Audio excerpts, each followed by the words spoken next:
Global think tank माने जाने वाले institute for economics and peace ने साल 2017 का ग्लोबल टेररिज्म इंडेक्स जारी किया था। इसमें बताया गया था कि साल 2017 में सिर्फ 4 आतंकी संगठनों ने दुनिया भर में 10,632 लोगों को मौत के घाट उतारा था।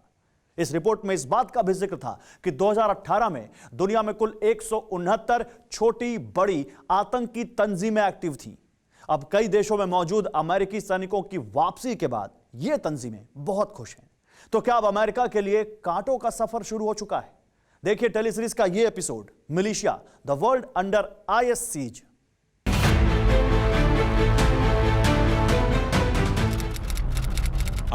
जून 2021 Iraq Syria border. Action Iraq और सीरिया के बॉर्डर पर होना था, लेकिन टेंशन पेंटागन में थी। जो बाइडेन के राज में अमेरिका एक बड़ा एंटी टेरर ऑपरेशन अंजाम देने वाला था। पेंटागन से ऑर्डर मिला। F-15 और F-16 फाइटर जेट में सवार होकर US एयरफोर्स के जवानों ने टारगेट लॉक किया और फिर ताबड़तोड़ हवाई हमले शुरू कर दिए। ये उसी अटैक की फुटेज है। अमेरिका के टारगेट पर ऐसे 2 आतंकी संगठन थे जिन्हें खाने से लेकर बारूद तक का सारा सामान ईरान मुहैया कराता है। एक का नाम है कताइब हिजबुल्लाह यानी KH और दूसरे का नाम है कताइब सईद अल शुहादा यानी KSS। ये दोनों संगठन इराक और सीरिया में सक्रिय हैं और इन दोनों का एक ही मकसद है, अमेरिकी सैनिकों को ढूंढ ढूंढ कर मारना, क्योंकि ईरान से ऑर्डर यही मिला है।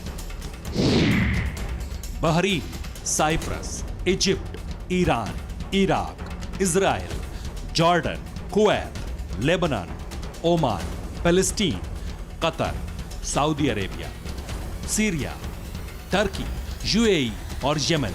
मिडिल ईस्ट में ये 17 देश आते हैं, लेकिन सऊदी अरब और इजराइल को छोड़कर कब किस जमीन से अमेरिका के खिलाफ आतंकी प्लान बन जाए, इसकी फिक्र बाइडेन को दिन रात रहती है। फोर्ब्स की रिपोर्ट कहती है कि मिडिल ईस्ट के 17 देशों में कुल 30,000 पेशेवर आतंकी हैं। अल-कायदा की सबसे खूंखार ब्रांच अल नुसरा भी नाम बदलकर सीरिया में हाइपर एक्टिव है। अमेरिका को पता है कि मिडिल ईस्ट में पावर सेंटर बने रहने का क्या फायदा है, इसलिए अपने कार्यकाल के अंतिम दौर में डोनाल्ड ट्रंप ने इजराइल और मिडिल ईस्ट के मुस्लिम देशों के रिश्ते बदतर से बेहतर करने शुरू किए, क्योंकि मिडिल ईस्ट में अमेरिका अपने सबसे भरोसेमंद दोस्त को बिग बॉस बनाना चाहता था। ट्रंप का यह मिशन आश्चर्यजनक रूप से सफल होता दिख रहा था, लेकिन बाइडेन की जीत से मिशन रुक गया। यहाँ ये बात जानना बेहद जरूरी है कि अमेरिका को तनाव देने वाली टेरर ब्रिगेड सिर्फ मिडिल ईस्ट तक ही सीमित नहीं है। नाइजीरिया, चड, नाइजर, माली और कैमरून में सक्रिय बोको हराम, सोमालिया और केन्या में एक्टिव अल शबाब, फिलीपींस में न्यू पीपल्स आर्मी और अबू सयाफ, ये सब अमेरिका के खिलाफ जिहाद का ऐलान कर चुके हैं। हालांकि इन दुश्मनों के बीच अमेरिका के पास 2 ऐसे दोस्त हैं जिनसे टकराने का दावा तो कई आतंकी संगठन करते हैं, लेकिन हकीकत यह है कि उनकी ताकत और रसूख के आगे बड़े-बड़े सरेंडर करते हैं। एक है इजराइल और दूसरा है सऊदी अरब। इजराइल अपनी ताकत से दुश्मन के छक्के छुड़ाता है, तो सऊदी अरब अपने मजहबी रसूख और दौलत की वजह से एक अलग मुकाम रखता है।